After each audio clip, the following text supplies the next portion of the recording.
Commander Jothik stood on the bridge of his warship, his 4 eyes focused on the strange vessel ahead.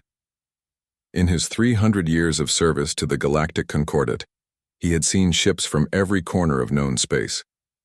This one was different. The human ship was small, barely the size of a transport shuttle. Its hull was a patchwork of metals, some parts shining new, others scarred and old.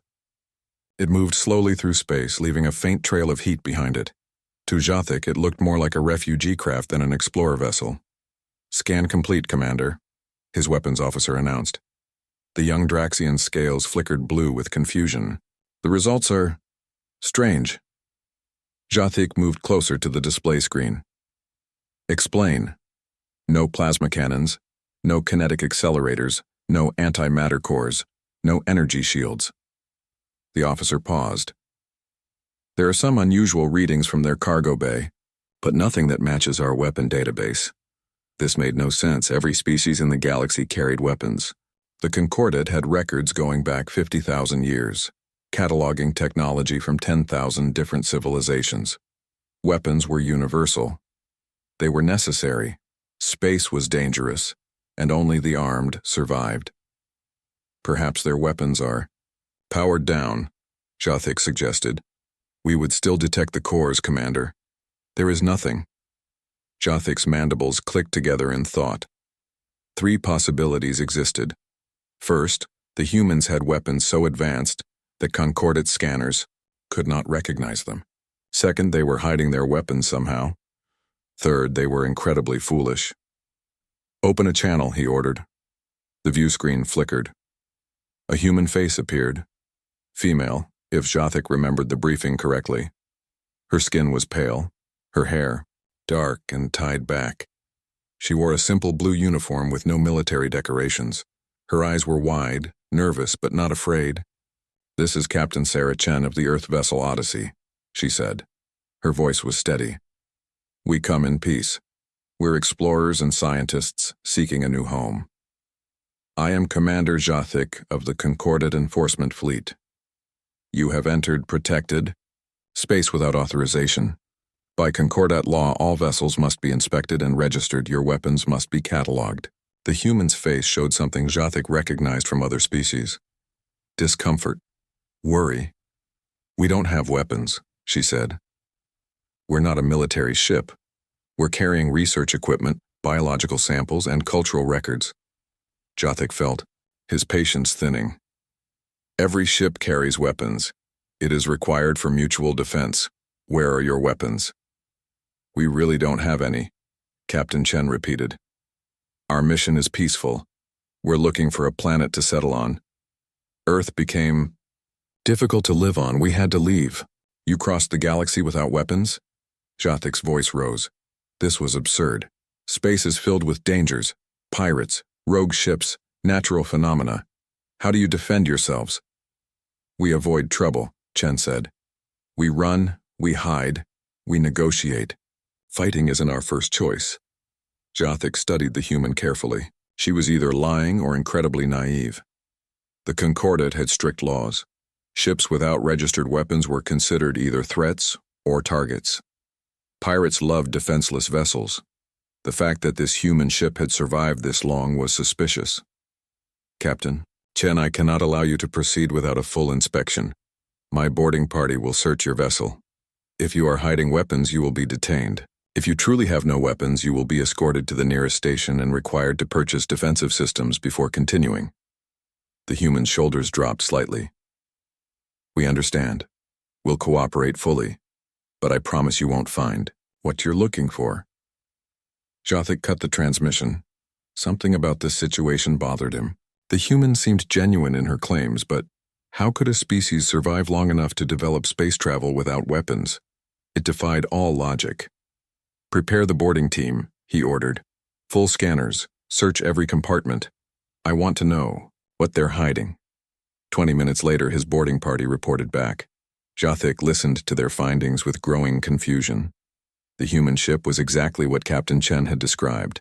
The cargo bay held carefully sealed containers of seeds from Earth, biological samples preserved in cold storage, thousands of data cores containing what the humans called their cultural heritage, art, music, books, history.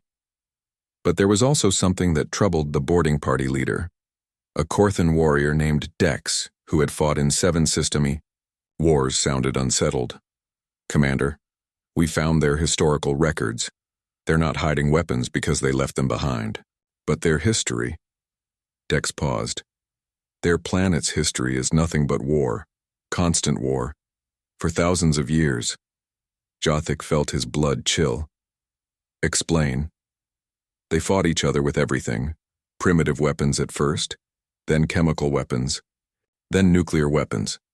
They split their own atoms to create bombs that destroyed entire cities. Their history books contain detailed information about warfare tactics, weapons design, and something they call total war. If they're so violent, why aren't they armed now? Jothic demanded. That's what worries me, Commander. Captain Chen said their planet became difficult to live on. I think they nearly destroyed themselves. This ship might be all that's left of their species. Jothic stared at the human vessel on his screen. A species that had mastered nuclear weapons but claimed to travel space unarmed. A species with a history of constant warfare that now preached peace. Either the humans had learned their lesson and truly changed, or they were far more dangerous than they appeared. And Jothic was beginning to suspect it was the latter. Bring their captain here, he said. I want answers. Real answers. As the shuttle departed for the human ship, Jothic reviewed the historical records his team had copied. Images of human conflicts filled his screen. Trenches filled with soldiers, cities reduced to rubble, mushroom clouds rising over devastated landscapes. What kind of species did this to themselves and survived? More importantly, what kind of species learned to cross the stars without bringing their weapons along? Jothic had a feeling he was about to find out, and he was not sure he wanted to know the answer. Captain Sarah Chen stood in the Concordat warship's detention area. The room was large and circular, with smooth metallic walls that glowed with a soft blue light. 2 guards stood by the door, their bodies covered in thick armor that looked both ancient and advanced at the same time. She had been waiting for 3 hours. Her crew was still on the Odyssey, confined to their ship under guard. Sarah knew this could go badly. The Concordat seemed obsessed with weapons, and humanity's history had not helped their case. The door opened with a soft hiss. Commander Jothic entered, his tall frame nearly touching the ceiling. He was insect-like in appearance with a hard exoskeleton that shimmered green and black. His 4 eyes studied her with an intelligence that made Sarah uncomfortable. Sit, he said, gesturing to a chair that rose from the floor. Sarah sat. Jothic remained standing, looming over her. It was an intimidation tactic, she realized. Show dominance. Make the prisoner feel small. Captain Chen, I have reviewed your historical records. Your species has a disturbing past. I won't argue with that, Sarah said quietly.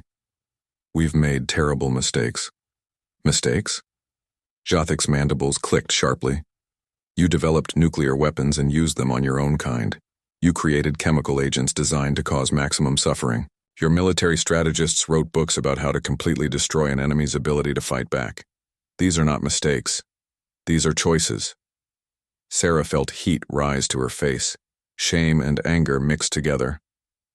Yes, we did those things, and we nearly destroyed ourselves because of it.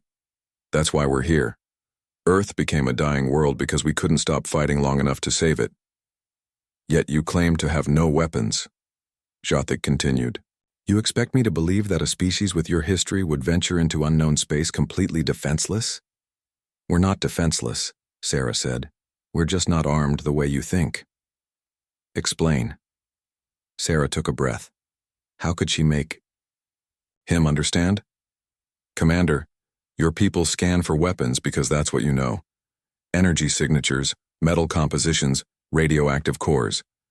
But humans learned a long time ago that weapons are just tools. What matters is the knowledge to create them. Jothic tilted his head. Knowledge is not a weapon, isn't it? Sarah leaned forward. Your boarding party found our data cores. Thousands of years of human history, science, mathematics, engineering. Every major conflict we've ever fought is documented. Every weapon we've ever designed is recorded. Every tactic we've ever used is preserved. Historical records, Jothik said dismissively. Information, not weapons. That information can become weapons in the right hands, Sarah said. Give me raw materials and time and I can build you a gun. Give me access to chemistry equipment, and I can create explosives. Give me access to biological samples and I can engineer diseases. That's what makes humans dangerous, Commander. We don't need to carry weapons. We carry the knowledge to make them from whatever we find. Jothik's eyes narrowed. You are threatening me? No! Sarah stood up quickly. The guards tensed, hands moving toward their weapons. She raised her hands in surrender. I'm trying to explain why we don't have traditional weapons. We left Earth to escape our violent past, not to spread it. But you need to understand that humans are adaptable. We survive by learning, by innovating, by making do with what we have. The Concordat has existed for 50,000 years, Jothik said coldly. We have seen countless species rise and fall. Your adaptability is not unique. Maybe not, Sarah admitted. But how many of those species taught themselves to split atoms using nothing but mathematics and persistence? How many created global communication networks before they left their home planet? How many went from wooden sailing ships to space stations in less than 500 years? Jothik was silent for a moment. His mandibles twitched, a gesture Sarah was learning meant he was thinking. You are proud of your violence, he finally said. No, Sarah said firmly. We're ashamed of it. That's different. But we can't pretend it didn't happen. Our history made us who we are. The same drive that made us create terrible weapons also drove us to explore space, to cure diseases, to create art and music and literature. Humanity is complicated, Commander. We're capable of great beauty and terrible destruction, often at the same time. That is precisely why you are a threat, Jothik said. The Concordat maintains peace through strength and predictability. Every species knows what weapons others possess. We can calculate threats, prepare defenses, maintain balance. But you, he gestured at her with one clawed hand. You carry unknown potential. You could build weapons we have never seen. You could create strategies we have never encountered. That makes you dangerous. Sarah felt desperation creeping in. So what happens? Now you destroy our ship, kill my crew? We're just trying to survive. Concordat law is clear. Ships without registered weapons must either be armed or escorted to the nearest station. But you cannot register weapons you do not have. And based on your history, I am not certain giving you access to weapons is wise. Then we're trapped, Sarah said. Damned if we have weapons, damned if we don't. There is another option, Jothik said slowly. Detention. Your ship and crew would be held while the Concordat Council decides what to do with you. It could take years. Years, Sarah's voice cracked. Commander, we have limited supplies. Our ship is barely holding together. We need to find a planet, establish a colony. My people are counting on me. Your people nearly destroyed their own world, Jothik said. Perhaps they should not be trusted with another one. The words hit Sarah like a physical blow. She wanted to argue, to defend humanity, to prove they had changed. But looking at Earth's history, at the scars they had left behind, how could she? Give me a chance, she said quietly. Let me prove we're not what you think we are. Jothik studied her for a long moment. What do you propose? A demonstration, Sarah said, an idea forming in her mind. You think knowledge isn't a weapon? Let me show you what humans can do with nothing but our minds and basic materials. If I'm right, you'll understand why we don't need to carry weapons. If I'm wrong, you can do whatever you want with us. Jothik's mandibles clicked rapidly. You want to build a weapon? To prove you are not dangerous? I want to show you what makes humans different, Sarah said. What you decide after that is up to you. The commander turned away, his silhouette dark against the glowing walls. When he spoke again, his voice was thoughtful. Very well, Captain Chen. You will have your demonstration. But know this. If you prove to be the threat I suspect, the Concordat will show no mercy. Sarah nodded. Understood, Commander. As the guards escorted her back to her ship, Sarah wondered if she had just made the biggest mistake of her life or the smartest move possible. Either way, there was no turning back now. The workshop was cold and empty. Commander Jothic had provided exactly what Captain Chen requested: a sealed room with basic tools, raw materials, and constant surveillance. Cameras watched from every angle. Guards stood outside the single Dakwar. Whatever the humans built here would be witnessed by the entire Concordat command staff. Sarah stood in the center of the room with 3 members of her crew: Dr. James Rodriguez, their engineer; Lieutenant Maya Okonkwo, their pilot who had studied mechanical systems; and Private First Class Chen Wei, her nephew, who had worked in manufacturing before joining the mission. "They're expecting us to fail," Maya said quietly, looking at the pile of materials in the corner. Metal sheets, tubes, wiring, basic chemical compounds. Nothing sophisticated. Nothing obviously dangerous. "They're expecting us to succeed," James corrected. "That's what scares them." Sarah walked to the materials and knelt down. She ran her hand over a copper pipe. "We have 72 hours. Let's show them what humans can do." The first 12 hours were spent planning. Sarah sketched designs on the workshop's display wall. James calculated trajectories and force requirements. Maya figured out power supply options. Wei planned the construction sequence. They decided on a railgun. Simple in concept, devastating in execution. Use electromagnetic force to accelerate a projectile at extreme speeds.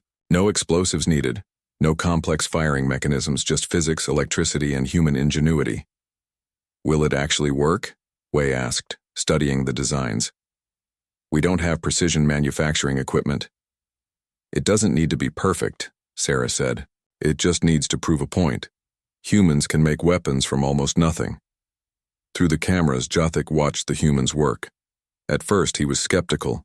They moved slowly, carefully measuring and cutting materials. They argued about angles and power levels. They made mistakes and had to start over several times. But as the hours passed, something began to take shape. The humans were building something from scratch, using only their knowledge and the basic materials provided. "What is that?" asked Dex, the Korthan warrior who had searched the human ship. He stood beside Jothic in the observation room. "I am not certain," Jothic admitted, "but I believe we are watching something the Concordat has not seen in millennia." "What?" "True innovation." Day 2. The humans had constructed a long metal barrel, using copper pipes they had cut and joined together. They wrapped it with wire, creating electromagnetic coils along its length. A power supply, jury-rigged from several of the workshop's light fixtures, sat at one end. Sarah barely slept. Her hands were cut from working with sharp metal edges. Her eyes were red from exhaustion. But she kept working, kept building, kept pushing forward. "The coils need to be perfectly timed," James explained to the others. "Each one fires in sequence, pulling the projectile forward. If the timing is off even slightly, the projectile will hit the barrel walls and the whole thing fails." "We don't have precision timing equipment," Maya pointed out. James smiled tiredly. "No, but we have math, and I've been doing these calculations in my head for 16 hours. More Concordat officers gathered in the observation room. Word had spread through the ship about what the humans were attempting. Scientists, engineers, weapons specialists, all came to watch. "This is primitive technology," one scientist said dismissively. "We abandoned electromagnetic acceleration weapons 8,000 years ago. They are inefficient compared to plasma systems." "But they built it in 2 days," another voice said. "From nothing, no blueprints, no factory, just knowledge and determination." Jothic said nothing. He simply watched and waited. Day 3. The humans were putting finishing touches on their creation. The railgun was crude, ugly even, exposed wiring, welded joints that were rough and uneven, a firing mechanism made from a simple switch. It looked like something a child might build, but it was functional. Jothic could see that. Despite its appearance, the weapon had been designed with clear understanding of physics and engineering principles. "We're ready," Sarah announced to the cameras. Her voice was hoarse from lack of sleep. "We need a test environment and permission to fire." Jothic made arrangements. A sealed firing range in the ship's lower decks, armor plating set up as targets, safety fields activated in case of catastrophic failure. The humans carried their creation to the range carefully. It was heavy, awkward, and looked like it might fall apart if handled roughly, but they positioned it, secured it, and connected their makeshift power supply. The observation gallery was packed. It seemed like half the ship's crew had come to watch. Some were curious. Some were skeptical. Some were afraid. Sarah stood behind, the railgun, her hand on the firing switch. She looked up at the observation window where Jothic stood. "Commander, this is a basic kinetic weapon created using electromagnetic acceleration. The projectile is a simple iron rod. Upon firing, it should reach approximately 15% the speed of light and impact the target with significant force. Ready?" Jothic activated his communicator. "Proceed, Captain Chen." Sarah looked at her crew. They nodded. She looked at the target downrange. She took a breath. She pressed the switch. For a moment, nothing happened. Then the weapon hummed. The hum became a whine. The whine became a roar. Electricity crackled along the barrel. The lights in the firing range dimmed as power was drawn away. There was a sound like thunder compressed into a single instant. The iron rod vanished.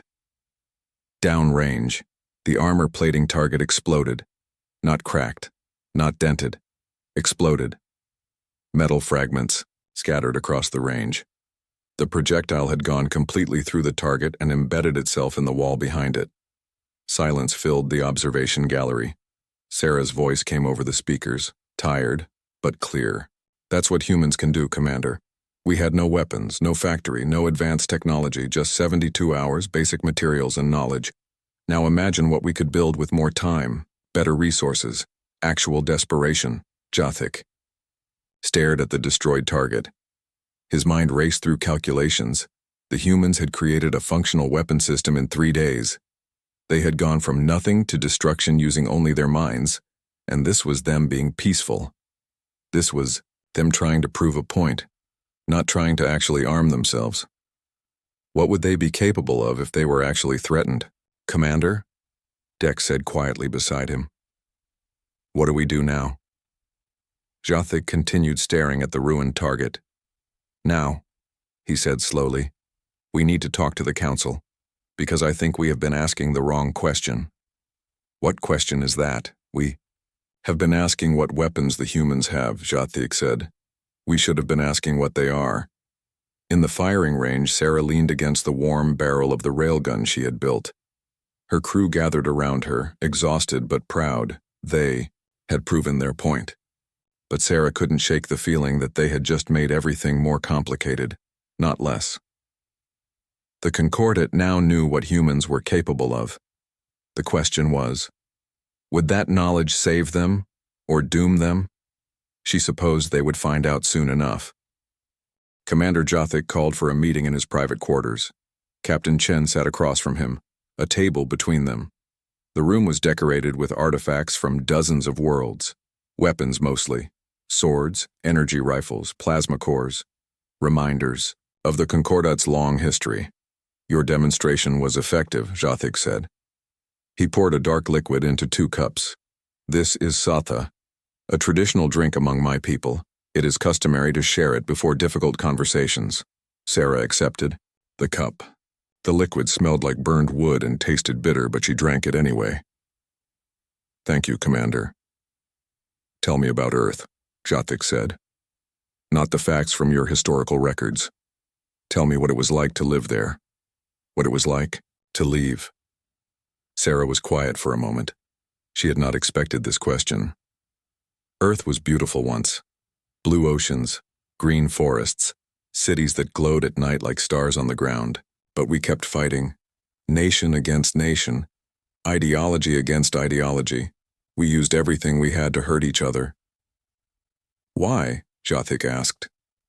"The Concordat has wars, but they are controlled, limited. We fight over resources or territory, but we do not seek total destruction. Why did humans?" "Fear," Sarah said simply. "We were afraid of each other, afraid of being conquered, of losing our way of life, of being wrong. So we built bigger weapons, created worse ways to kill, and we told ourselves it was for protection, for peace. But really, it was just fear. She stared into her cup.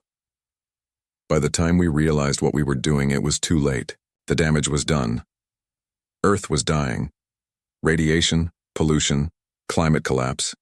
We had maybe 100 years left, probably less. So you fled, Jothic said. Some of us did.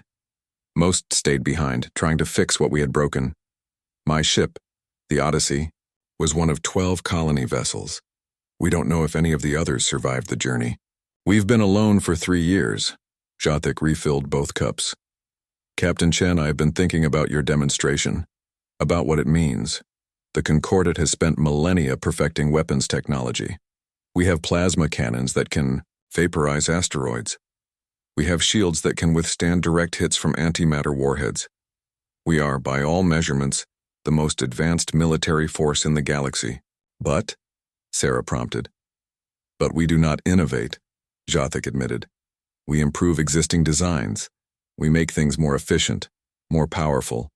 But true innovation, creating something new from nothing, that is rare among us. Most species in the Concordat inherit their technology from predecessor civilizations. We learn to use it, maintain it, improve it. We do not often create it. He leaned forward. Your species is different. You built a weapon in 3 days that, while primitive, demonstrates fundamental understanding of physics and engineering. More importantly, you did it without instructions, without templates, without inherited knowledge. You simply figured it out. Humans are good at that, Sarah said. We're problem solvers. Give us a challenge and we'll find a way around it, over it, or through it. It's kept us alive this long. It is also what makes you terrifying, Jothic said bluntly. Captain, I have reviewed more of your historical records. I found something that disturbs me greatly. He activated a holographic display. Images appeared, showing Earth's timeline. Here, humans invented the airplane. Within 40 years, you were using airplanes to drop bombs on each other. Here, you discovered nuclear energy. Within 20 years, you created nuclear weapons. Here, you developed computer networks for communication. Within 30 years, you were using them for cyber warfare. Sarah felt shame burning in her chest. I know. Every technology we've ever created, we've weaponized. Not just weaponized, Jothic corrected. You have made weapons out of ideas themselves. I found records of something called psychological warfare. You learned to attack enemy minds, to break their will to fight without firing a shot. You studied game theory to predict enemy behavior. You created concepts like mutually assured destruction, where the threat of total annihilation became a weapon in itself. He turned off the display. Captain Chen, the Concordat can scan for physical weapons. We can detect energy signatures, analyze chemical compounds, measure radiation. But how do we scan for creativity? How do we detect innovation? How do we protect ourselves against a species that can turn anything into a weapon, including ideas? You can't, Sarah said quietly. That's what I've been trying to tell you. You either trust us or you don't. There's no middle ground. Trust is difficult when your history shows constant betrayal, Jothic said. Humans have broken treaties with each other, started wars over misunderstandings, committed atrocities in the name of peace. Why should the Concordat risk allowing you to join us? Sarah set down her cup and looked Jothic directly in his 4 eyes. Because we learned, Commander. Yes, we nearly destroyed ourselves. Yes, we made terrible mistakes, but we're still here. We survived our own worst instincts. We looked at what we had done to Earth and said, never again. That's why we don't carry weapons. Not because we're weak, but because we're trying to be better than what we were. Pretty words, Jothic said. But how do I know they are true? You don't, Sarah admitted. But Commander, you're asking the wrong question. You're asking if humans can be trusted not to be dangerous. The answer is no. We will always be dangerous because our minds are dangerous. We think in ways other species don't. We see possibilities others miss. We adapt faster than anyone else. She leaned forward. But the right question is, what would you rather have? Humans as your enemies or humans as your allies? Jothik's mandibles clicked rapidly. That sounds like a threat. It's reality, Sarah said. Commander, we didn't come here looking for a fight. We came looking for a home. But you've seen what we can do when we're just trying to prove a point. Imagine what we could do if we were fighting for our survival. Or worse, imagine if we were fighting for revenge. You would not survive such a conflict, Jothik said. The Concordat has millions of ships. And we would make every single one of those ships earn their victory, Sarah said quietly. We would innovate new weapons, new tactics, new strategies. We would turn every system into a trap, every planet into a fortress. We would make you pay for every light year of space you took from us. Not because we're evil, Commander, but because that's what humans do. We survive, no matter the cost. The room was silent. Outside, stars drifted past the window, uncaring about the conversations happening inside the ship. Finally, Jothik spoke. I am going to tell you something, Captain Chen. Something that will change everything. The Concordat faces a threat we cannot defeat. We have been fighting this enemy for 20 years and we are losing. Slowly, but certainly.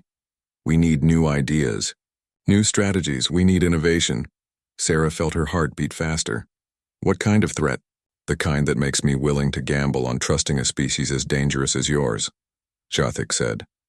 Because if we do not find a way to defeat this enemy, the Concordat will fall. And when it does, your quest for a new home will become meaningless. There will be no safe place left in this galaxy. He stood up. Come. I will take you to the council chamber. It is time you learned what we have been hiding from you. And then perhaps we can discuss what humans might offer us in exchange for that home you seek. Sarah stood as well, her mind racing with possibilities and fears. She had wanted to find a place for her people to survive. She had not expected to walk into the middle of someone else's war. But then again, she thought grimly, when had humanity ever been able to avoid a war? The Concordat Council chamber was enormous, a circular room with seats rising in tiers around a central platform. Representatives from hundreds of species filled those seats. Some were humanoid, others insectoid. Still others were forms Sarah had no words to describe.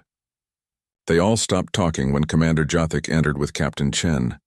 The silence was heavy with judgment. Sarah felt thousands of eyes watching her. She was used to being examined, but this was different.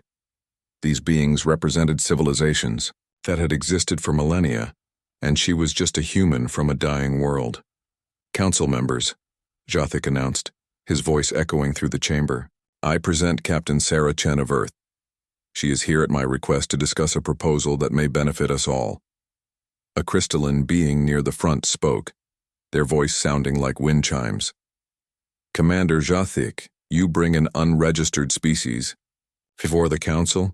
This is highly irregular. These are irregular times, Council Member Shaltara, Jothik replied. The Devourers have destroyed 3 more colonies this month. Our fleets cannot stop them. Our weapons cannot harm their ships. We are running out of options, and we are running out of time. Murmurs spread through the chamber. Sarah noticed fear in those murmurs. Whatever these Devourers were, the Concordat was terrified of them. Another council member spoke, this one resembling a large bear covered in blue fur. What can one primitive species possibly offer us? We have the accumulated knowledge of 10,000 civilizations. Show them, Jothik said to Sarah. Tell them what humans can do. Sarah stepped forward onto the central platform. A holographic display appeared beside her, showing the railgun she had built. Council members, 3 days ago I had no weapons. I was given basic materials and told to prove that humans could be dangerous. I built this weapon from nothing. No factory, no blueprints, just knowledge and determination. A primitive kinetic weapon, the bear-like being scoffed. We abandoned such technology millennia ago. You're missing the point, Sarah said firmly. I didn't need inherited technology. I didn't need a weapons database. I just needed to understand the principles and I could create something functional. That's what humans do. We innovate. We adapt. We find ways to solve problems that no one else has thought of. She changed the display to show images from Earth's history: soldiers in trenches, fighter planes in dogfights, submarines underwater. My species fought wars for thousands of years. We studied warfare like it was an art form. We wrote books about strategy. We developed tactics for every possible situation. We learned to fight in any environment, against any enemy, with any weapon. You speak of violence as if it is something to be proud of, Shaltara said coldly. I'm not proud of it, Sarah said. I'm ashamed that humanity wasted so much time and life on destruction. But I'd be a fool to pretend we didn't learn anything from it. We learned to think tactically, to anticipate enemy movements, to use psychology as a weapon, to turn an enemy's strength against them. She looked around the chamber. Commander Jathik told me about the Devourers, ships that can't be damaged by your weapons, fleets that destroy everything in their path. You've been fighting them the same way for 20 years and losing. Maybe what you need isn't better weapons, maybe you need different thinking. A reptilian being in elaborate robes leaned forward. And you believe you can provide this different thinking? I don't know if I can defeat your enemy, Sarah admitted, but I can promise you this. Humans will approach the problem differently than you have. We'll look for weaknesses you haven't considered. We'll try tactics you've never imagined. We'll innovate because that's what we do to survive. Jathik stepped beside her. I propose an exchange. The humans provide strategic advice and innovative thinking in our war against the Devourers. In return, they receive a planet within concordate space. They become provisional members of our alliance. The chamber erupted. Voices argued in dozens of languages. Some council members were outraged. Others looked thoughtful. A few seemed desperate enough to consider anything. The bear-like being stood up. This is madness. We would give a planet to an unproven species based on promises. They could betray us. They could use our resources to build weapons against us. They could, Jathik agreed, but they could also save us. Council members, I have spent days studying human history. They are violent, yes, but they are also survivors. Every time their civilization faced extinction, they found a way forward. They are creative in ways we are not, desperate in ways we need to be. Sarah spoke again. I understand your fear. My species has done terrible things to itself, but we're also capable of incredible cooperation when we have a common enemy. Give us a chance to prove we've learned from our mistakes. Give us a chance to help. Shaltara's crystalline form chimed softly. And if you fail? If your innovations do not work? Then you've lost nothing you weren't already losing, Sarah said bluntly. Your colonies are being destroyed. Your fleets are being defeated. How much worse can it get? The silence that followed was uncomfortable. Finally, the reptilian being spoke. The human makes a valid point. We are desperate. Perhaps desperation requires desperate solutions. I propose a trial, Jathik said. Give Captain Chen and her crew access to our intelligence on the Devourers. Let them study the problem for 1 month. If they produce useful strategies, we grant them provisional membership in a planet. If they fail, they leave concordate space. And if they steal our intelligence and use it against us, the bear-like being demanded, then we hunt them down, Jathik said simply. One small ship against the entire concordate fleet. They would not survive. Sarah wanted to object to that statement but decided silence was better. Jathik was trying to help her. Antagonizing the council would not improve her chances. The council members conferred among themselves for several minutes. Sarah stood still, trying to look confident even though her heart was racing. Everything depended on this moment. The future of the few hundred humans left in the galaxy rested on what these beings decided. Finally, Shaltara spoke. The council has decided. Captain Chen, you and your crew will be given access to our intelligence regarding the Devourers. You will have 30 standard days to provide actionable strategies. Commander Jathik will oversee this trial. If your strategies prove effective, you will be granted a Class M planet in the Outer Territories and provisional membership in the Concordate. And if we fail? Sarah asked. Then you will leave our space and never return, Shaltara said. Do you accept these terms? Sarah thought about her crew, about the 12 colony ships that had left Earth and how hers might be the only one left, about the responsibility she carried for humanity's future. I accept, she said. 20 days later, Sarah stood in a command center watching displays showing Devourer fleet movements. Around her, Concordate strategists studied the plans she and her crew had developed. They looked skeptical, but intrigued. "This is insane," one strategist said. "You want us to intentionally let them destroy a colony?" "An abandoned colony," Sarah corrected. "You evacuate everyone first. Then you use the colony as bait. When the Devourers arrive, you don't fight them head-on. You've proven that doesn't work. Instead, you trap them, use the planet's gravity well against them, deploy weapons they won't expect because they're too primitive for them to care about. Nuclear mines, kinetic bombardment, chemical weapons. Things they won't see coming because they're beneath the Concordate's dignity." "It could work," Jothik said slowly. "It is underhanded, deceptive, dishonorable by Concordate standards. But effective," Sarah said. "That's what humans learned a long time ago.